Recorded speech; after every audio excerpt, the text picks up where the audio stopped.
Chief justice of Pakistan justice قاضی فائز عیسیٰ نے supreme court میں ایک کیس کی سماعت کے دوران ریمارکس دیتے ہوئے کہا کہ ہم ذرا اولڈ فیشن ججز ہیں، مکمل دستاویزات دیکھیں گے۔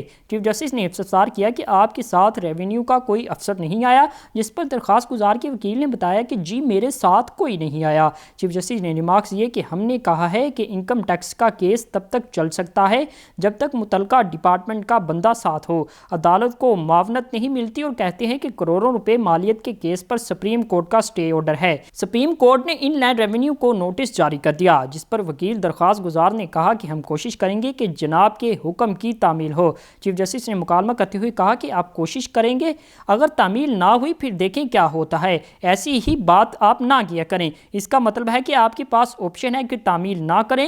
چیف جسٹس نے استفسار کیا کہ آپ بتائیں کتنا جرمانہ کریں، آپ کی مرضی کے مطابق کر لیتے ہیں، جس پر وکیل درخواست گزار نے کہا کہ 1000 جرمانہ کر دیں۔ چیف جسٹس نے ریمارکس دیے کہ آپ جیسے سینئر وکیل سے یہ امید نہیں تھی، چلیں 2000 کر دیتے ہیں۔ عدالت نے جرمانہ اپنی مرضی کے چیریٹی فنڈ میں جمع کروا کے رسید عدالت میں جمع کروانے کا حکم دے دیا۔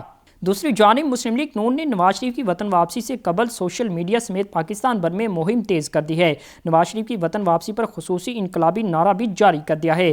امید سے یقین تک، پاک سرزمین تک کا نعرہ تشہیری مہم کا لازمی جز قرار دیا گیا ہے۔ لیگی رہنماؤں کو بھی تشہیری گائیڈ لائنز جاری کر دی گئی ہیں۔